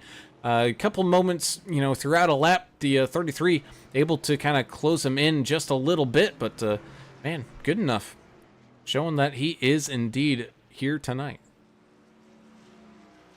He's losing close to a 10th per lap, at least the last 2 laps anyway. So at this rate, Vaught will probably catch up to him if that maintains, if that stays the same. This second group looks like they're falling a little bit farther behind, though, here. This group of Osborne, Eaton, Robertson, and Bittner. Looks like they're falling a little bit farther behind with each passing lap. Well, they're also racing hard against each other, trying to find a way. Absolutely. It's fun to watch. Yeah, find a way to get up onto that podium. And again, one of those drivers, the 84, Josh Bittner, he's a couple seconds back behind those big three, and he says, hey, they're pretty easy for those three to get all tangled up together and drift off the track, and he can just cruise his way up onto a podium to start this second round off. Great for the Track Dogs racing machine. Oh, man. Albert Anderson, I feel like I've had a 2-hour colonoscopy with no anesthesia.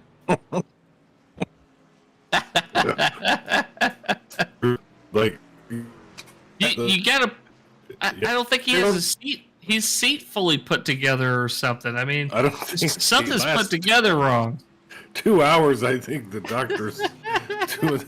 There's something wrong over there, but no. Wow, that is the highlight of the night for me, anyway. Man, I had to stop watching Golden Girls to Ooh, put the crochet down for that one. There's a little bit of some traffic issue for the 89. A good enough that brought the 33 of Jess Vaught right up to the back bumper. 7 of Timothy Pope saw the faster traffic coming on up and just tries to stay out of the way there, but that opens up the door for the 33 of Vaught to really reel in that 89 machine, who has been very quick. I've been watching these lap times and the kind of gaps and all that. The 89 is very quick getting into the S's and heading on down into that kind of that horseshoe hairpin. So that's really where the 89 is making up his time, but the 53 everywhere else has been reeling in good enough here tonight. Yeah, 33 I think is better on the other half of the track, but we got one around Trevor Robertson. My goodness, I've been super involved in that battle. Loses not 1 spot to Bittner, but 2 spots as the 28 of Rincon drives on by. Having some difficulty there as we return to the action here up at the front. The 33 making a dive on down. Oh, 33 and the 89 getting tied on up. Heavy contact. The 89 just trying to get out from underneath the 33. 33 gets turtled in the middle of the horseshoe. Oh my goodness, this race is wide open. There's parts everywhere. I can't believe what we just saw. That's going to be the highlight reel and the replay that everybody remembers from this playoffs. Oh my goodness. Oh, man. It's the 33 carrying a good chunk of speed down into the horseshoe, tried getting down underneath the 89. The problem is, again, these trucks are not easy to slow down. Those brakes, man, they are not built for road course racing. And the 33 just gets a little loose, gets a little bit more to the inside, hits those concrete barrels, and oh my goodness.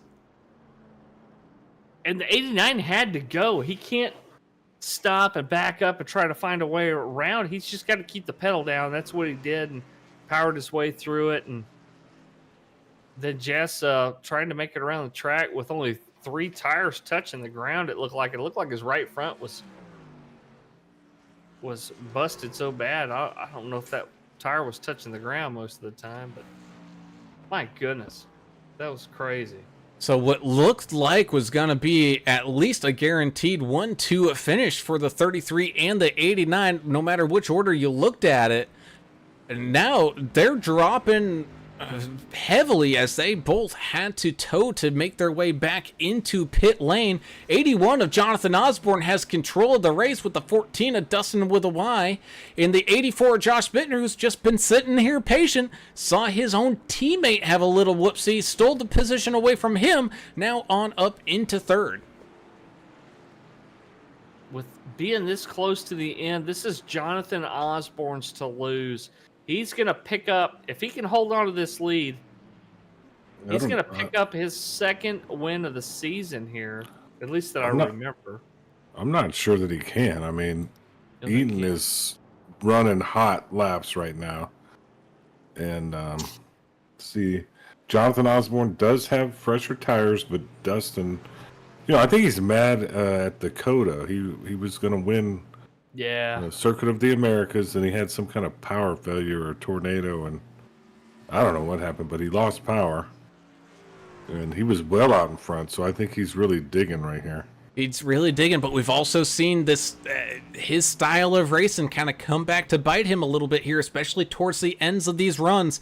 Very lacking in the grip. That's allowing the 84 Josh Bittner to continue to reel in that 14 machine. Gap now under a second.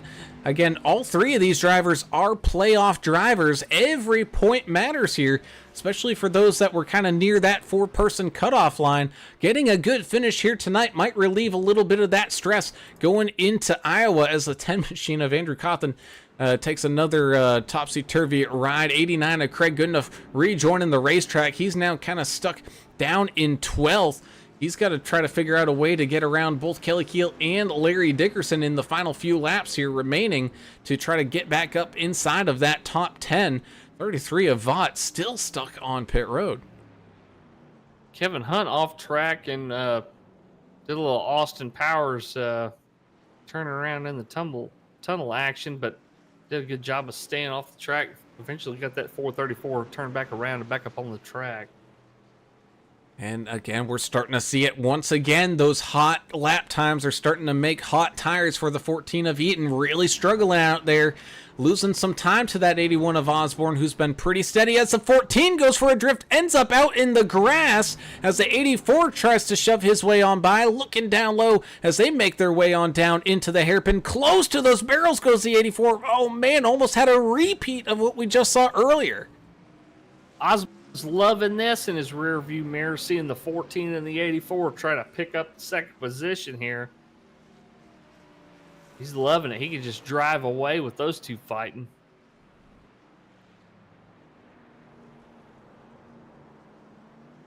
Yeah, just doing whatever they can, and it looks like the 14 for the time being is just going to go into save mode. He doesn't want to jump off this podium.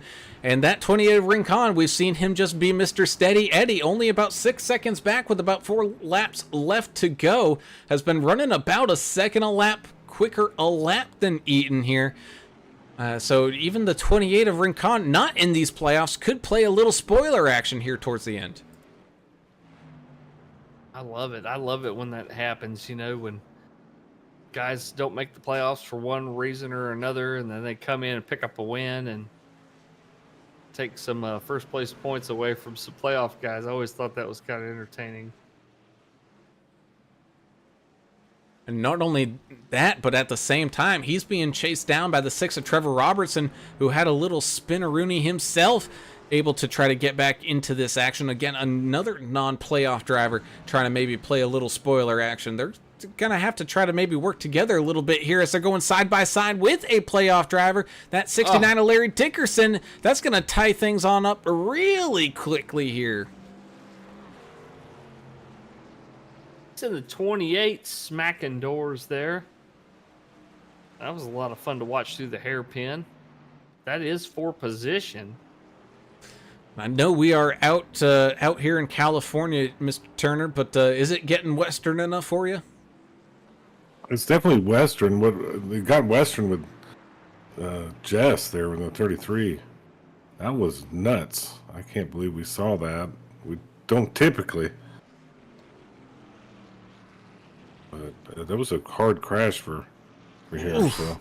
And the 6 Let's machine. finish this race off. The 6 machine almost getting a piece of the outside wall as everyone tries to kind of settle into their positions here with 3 laps left to go. A 3-second lead for Jonathan Osborne over Josh Bittner, but Bittner slowly starting to reel him back in ever so slowly. And of course, as I say that, Osborne just continuing to add on some time, just in cruise control mode for the controller driver here tonight.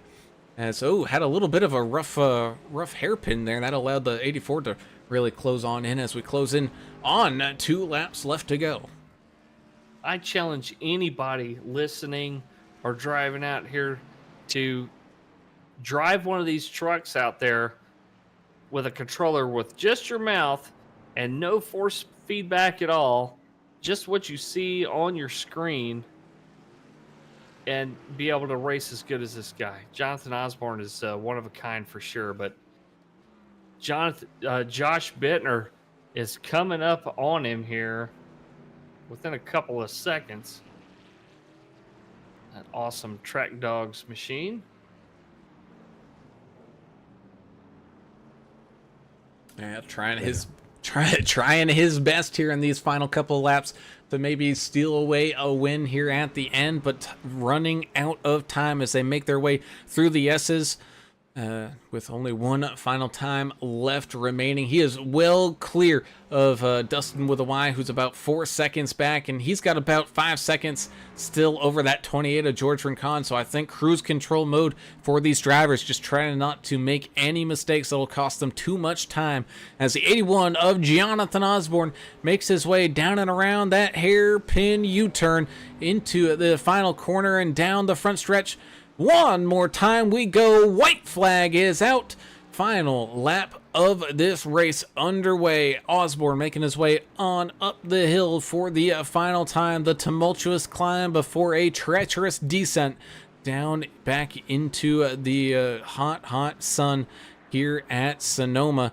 Trying his best, mounts the curb, goes up on 2 wheels, able to get everything back straightened away. Trevor Robertson, though, he goes spinning down up at the top of the hill. He's losing a couple of positions after that one. George Rincon moving his way on up into 4th. 53 of Jeremiah Burke on up into 5th. Again, couple non-playoff drivers taking some important spots from these championship point drivers that are really, really needing it. As 81 of Osborne into the S's for the final time. Drifts to the left, drifts to the right.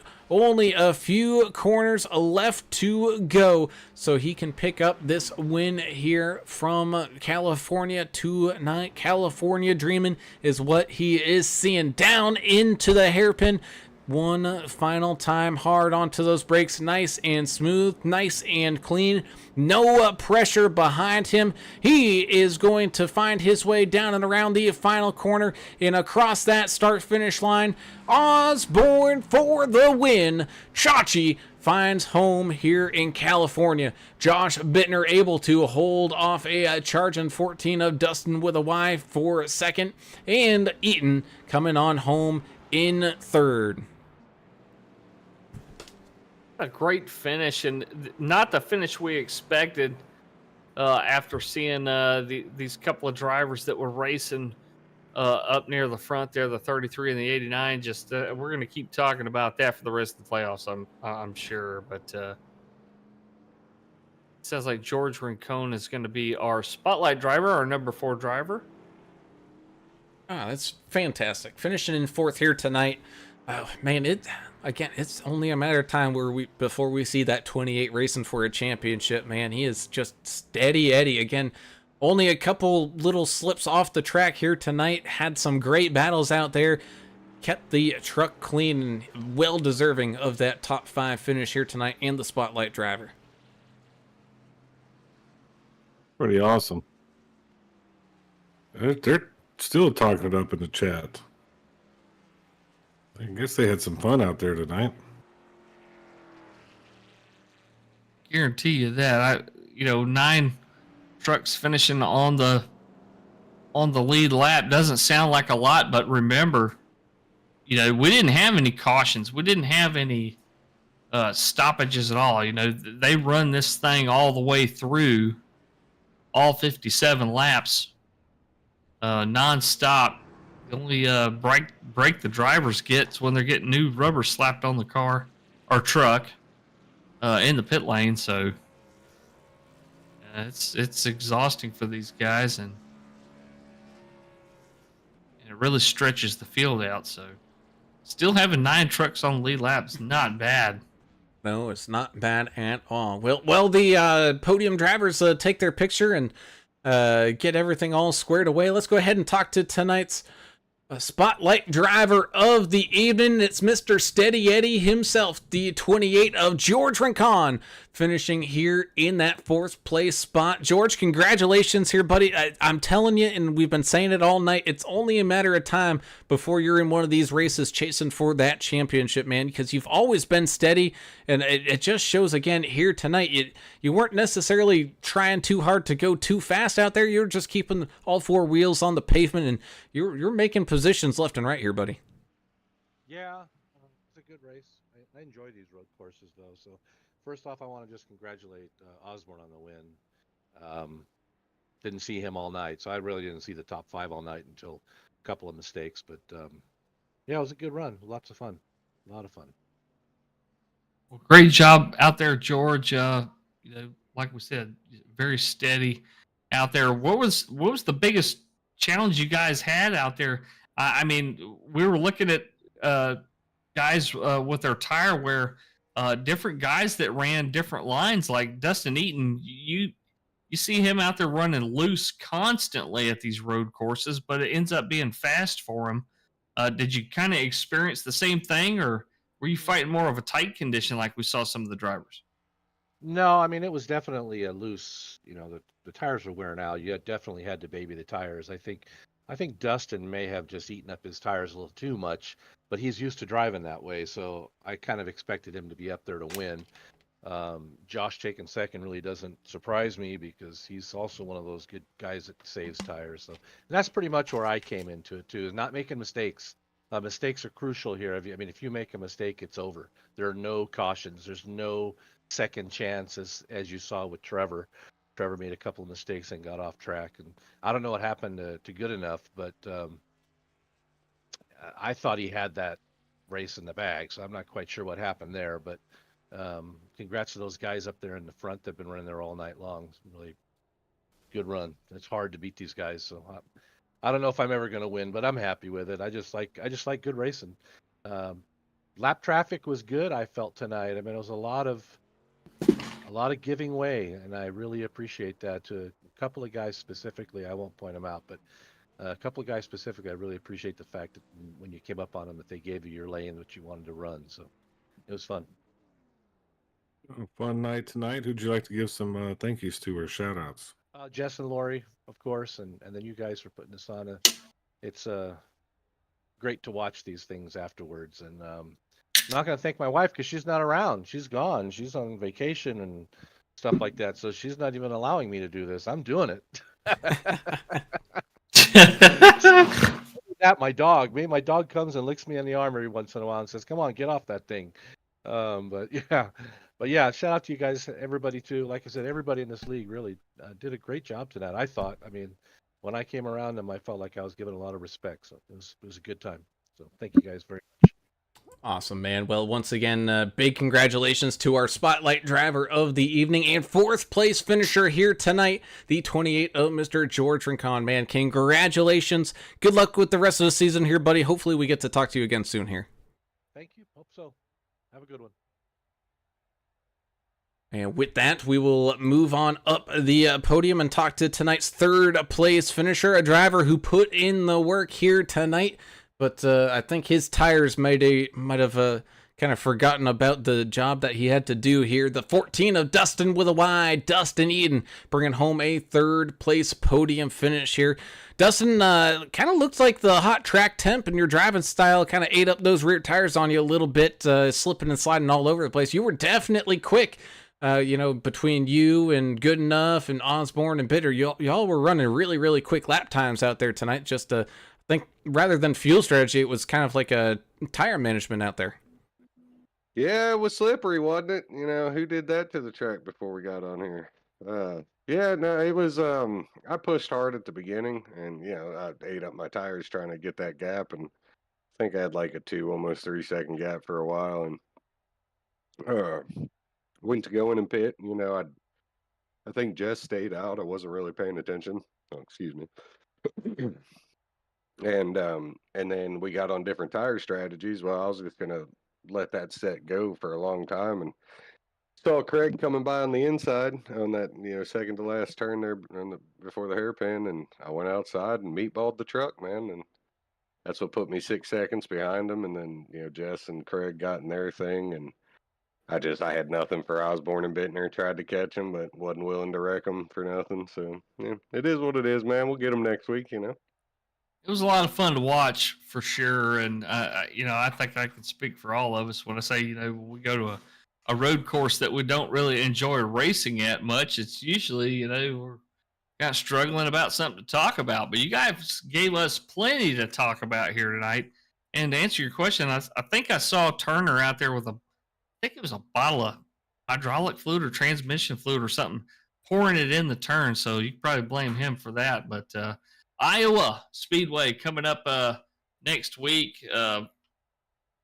7/8 mile oval. That's technically a short track, but it races fast. Are you looking forward to that one? Oh, I do love me some short track racing. Going back to what you said about these guys, it was a bunch of battles out there. We were all focused in there. Everybody did great, man. I was born 2 in a row. Shout out to him. And moving on to Iowa, I can't even remember the last time I raced it. I'm gonna have to get on there and turn some laps and see if I'm quick. And short track racing's always fun with this, so we'll see how it goes. No, English, just pouring some wine out. I didn't prefer that. Oh, it brand. was red. Yeah, I thought it was Yeah, hydro. It was some fluid. red wine, but Oh, anyway, that might have been part of the problem tonight. But hey, you got yourself a top 3, so that's pretty good, especially here in the playoffs. So who would you like to give some shout outs to? Well, before the shout out, I forgot to ask you guys, did you see my mural for you? It on the was. back of We my did. truck? Yes. We did a lot of Yeah, zooming in. It was badass. pretty Yeah, cool. man. I tried to get on there. Hey, Alan, I got one question, Mr. Brown. Yeah. What the hell are you looking at in the top left of your screen all the time? Well, it also depends because if it's mirrored, I'm looking at the stream. But if I'm looking actually off to the other side, I'm looking at the timing overlay and all that kind of stuff. I just happened to notice when I was looking through the videos, getting those pictures, you're always looking up there. He's pulling on his lip, and then I saw the salute. You guys are awesome. But shout out to you guys. Shout out Jess and Lori, Team Tang, and everybody here doing a good job, not killing each other, and my wife above it and above all. Awesome, Yes. awesome, Yeah. man. Well, congratulations. A great third place finish here at Sonoma to get round 2 started off strong, man. Keep that momentum going, and good luck with the rest of these playoffs here, buddy. All right, appreciate you guys. See you next week.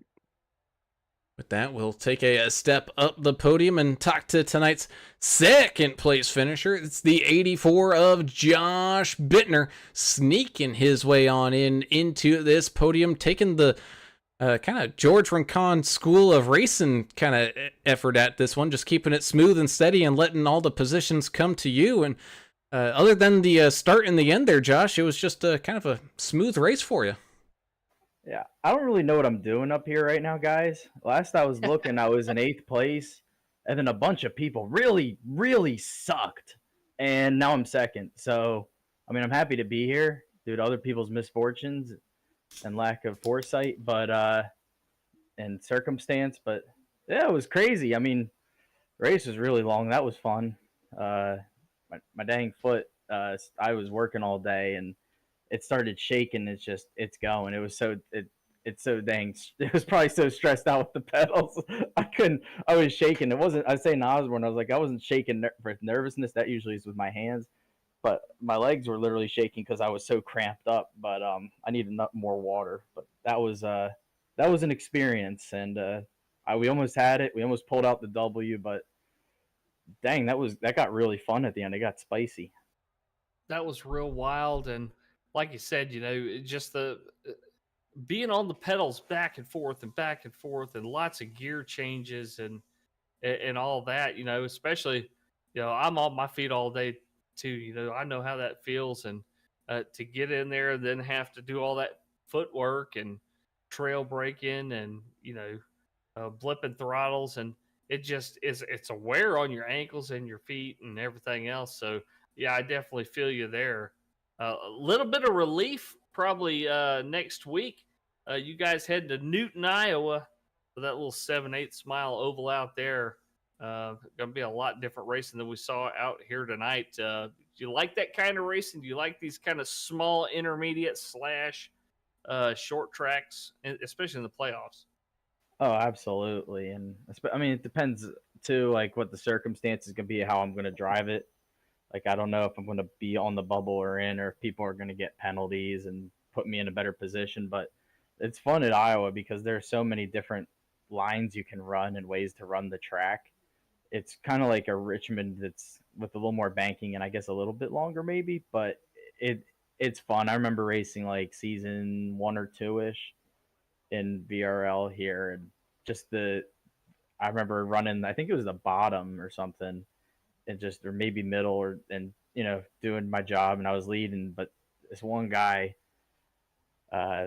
he ripped the heck out of the wall, and he was able to save his tires up to beat me. But that was like 2 or 3 updates ago, so I doubt that's going to be the way to win now. But that being said, it's a really fun track, and I'm looking forward to it. The big thing is just ways to pass, and short tracks, a lot of them are bottom dominant, but you can make it work and make hay on the outside, especially when you save your tires up. So this will be the first, I guess you could say, real test of this new car that we've had. I mean, last week we had a little bit of it was a little different maybe at Gateway, but I think this track might be the first like true oval that's uniform where you can really see a tangible difference in the tires.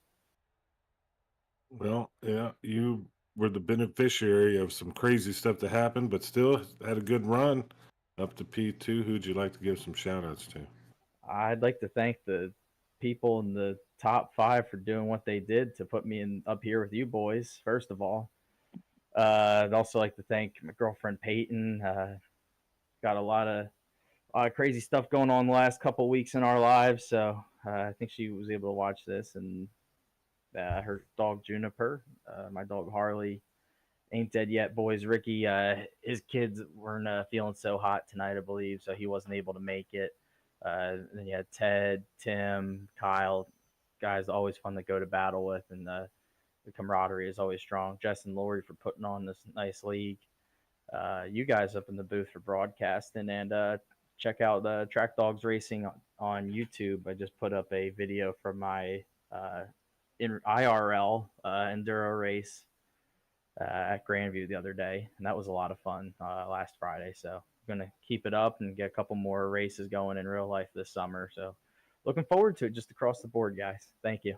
Awesome, man. And a big congratulations to your second place finisher here tonight, that 84 of Josh Bittner, man. Congratulations. Keep that momentum going forward, and good luck with the rest of these playoffs here, buddy. Thanks, guys. And with that, We go up to that final step of the podium where we get to talk to the Chachi himself, Mr. Jonathan Osborne, racing his way to victory lane here at Sonoma. Jonathan, congratulations on that race win, man. You were looking mighty quick out there here tonight. I know you got caught up in a couple incidents that you were able to race your way back out of, but goodness gracious, man, your mouth was quite literally working a mile a minute tonight. Yeah, I think I did the math on it last night. We shifted like over 450 times tonight. It was brutal. Yeah, that was absolutely nuts. The full circle trackdogs.net Daystar screens all over that Chevrolet. You got to be proud of your sponsors, but you really got to be proud of yourself out there, going out there and doing the job that you did. And we talked a little bit about it during the race about you go out there and not being able to feel any of the force feedback and doing everything with your mouth out there and it just dominating again, getting an awesome and probably one of the most impressive things, the Polish victory lap that you ran out there once again, backwards on a road course in a NASCAR truck. That was pretty impressive as well. Yeah, I figured you guys would like that one, seeing it on a road course. Yeah, that's not easy to do. So, great job tonight. You stuck it out. A lot of crazy stuff happened. But great job on the victory. Who'd you like to give some thank yous and shout outs to? I'd like to thank my sponsors, Larry Donahue and Josh Bittner, and with, all the associated Daystar screens and Indecisive Chaos and Track Dogs. I'd like to thank them, and just everybody makes all this possible. You guys putting on a really awesome broadcast, being able to come out here and actually win on a track that is a driver's track, not no oval. We're finally a driver now. Well, you've always been a driver in our minds there, buddy, as you pick up the race win here from Sonoma. Mr. Jonathan Osborne, a fantastic victory, man. Congratulations. Keep going on in these playoffs here, buddy, and good luck coming up. Thank you, man. We punched our ticket to New Hampshire, so we're just going to go right around next week and come ready for the championship. And there you have it indeed, as we wind things on down here from Sonoma. Woo, boy, oh boy, we had ourselves a road course race that was something that we were kind of expecting, especially once we saw 4 or 5 drivers start to split away from everybody else. But I don't think we were expecting what ended up happening there towards the end. No, that pile up on those unmovable stacks of tires in the hairpin. That's what I'm going to remember most, besides Jonathan Osborne's win. That's what I'm going to remember most about this race here tonight is that upset that happened, and that just goes to show you anything can happen, not just in a playoff race, but in any race. Things are not predetermined, no matter how good of a race car driver you are. Something can always happen. Something will break loose at the wrong time, and you could end up upside down in the hairpin there, or pushing your way underneath another truck that's upside down. So, yeah, it definitely changed things. Yeah, that was one of the craziest things we've seen at a road course. I think we lost him. Yeah, the robots have been attacking Adam Turner. Okay. Yeah, it's okay, buddy. We'll wind it on down here, though, as we go ahead and tell everybody where their favorite driver ended up finishing here on the evening. With that 81 of Jonathan Osborne picking up the race win. 84 of Josh Bittner finding his way up onto that podium. The 14 of Dustin with a Y, Dustin Eaton, rounding out there in third. 28 of George McCon, your spotlight driver of the day. Another fantabulous road course race effort there from him, able to find his way on up into fourth. Your hard charger of the day is going to be the 53 of Jeremiah Burke, up 13 spots on the day to find his way on home into a top 5 finish. 6 of Trevor Robertson finishing there in 6th, having a great run. 74, Zachary Hallinan, man, he was in battles pretty much all race long and kept it fairly clean, able to come away with a 7th place finish. You got the 13 of Andrew Player with a great run, finishing in 8th. How about that 7 machine of Timothy Pope? Typically don't see him over here on these road courses, doing a great job here tonight, up 8 spots to finish in 9th to help his playoff cause, and battling back after that unfortunate incident there in the closing moments. You had Greg Goodenough. Finally, he was able to find a way to end up in that top 10 somehow, so great job for fighting your way on back there, buddy. Then you got the 69 of Larry Dickerson with a pretty good charge up there, finishing in 11th. 12th goes to the 01 of Mr. Kelly Keel. And 13th, our good buddy there in the 92, Mr. Craig Klein. 14th belongs to the 10 of Andrew Cawthon, who, even though he had his own fair share of expeditions, ended up 9 spots on the evening for that 14th spot. So good job there for Andrew and keeping on fighting. And rounding out your field's top 15 for the evening, it's going to be the mustache man himself, the 77 of Mr. Jacob Young. 43 of John Curtis will finish 2 laps down also there in 16th place. 17th, Kevin Hunt in the 434 machine. The 99, America's Driver, finishing 4 laps down in 18th place. 19th place goes to Jess Vaught in the 33, of course, upside down there in the hairpin there, and that crash that we won't ever forget here in the VRL. The 82 of Mike Everidge finishes in 20th place. 21st goes to Greg Dobson in the 085. 29th, Dave, the nickname Mayberry, 25 laps down in 22nd place. 23rd place goes to Kyle Vaught in the 16. So Kyle got beat by Dave Mayberry by 5 laps, if y'all are keeping score there. And I know that you guys are. The 123 of John Gallagher finishes in 24th place. 25th goes to Deion Jones in that Ford machine, who never gave up. He was out there running around, letting other drivers around and being very courteous and stuff, and eventually putting on the trailer there. Good job out there, Dion. And the 23 of Sean McDonald rounds out your field here in 27th place. And thank you, as always, Lori Vaught, for adminning here tonight and doing one heck of a job. And that indeed. As that rounds out your field, we thank you all for tuning in and watching, because you guys are the reason why we do this. And of course, once again, happy birthday, dear Aunt Edith. I hope you enjoy it and have a wonderful day on Sunday. And definitely glad to have you out here with us, as well as all our other fans. If you haven't done so already, be sure to hit that subscribe button, ring the notification bell so you get alerted every single time that we go live. And of course, if you enjoy any of the racing action, be sure to hit that thumbs up button on top of it all.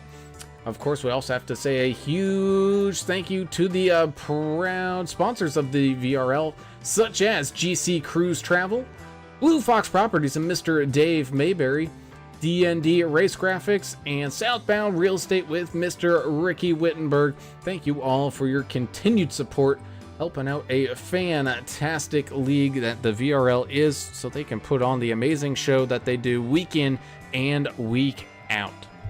So with that, we bring things to a close here tonight. We'll be back in action on Sunday evening with some Numb Thumbs Racing League Super Speedway playoff racing, and followed up with more playoff racing on Monday, and then another playoff race on Wednesday. It is playoff season here for everybody, and it's looking to be a good one. So until Sunday night, though, I'm Alan Brown for Alan English and the robot taking Adam Turner. We're signing off. We go. See ya.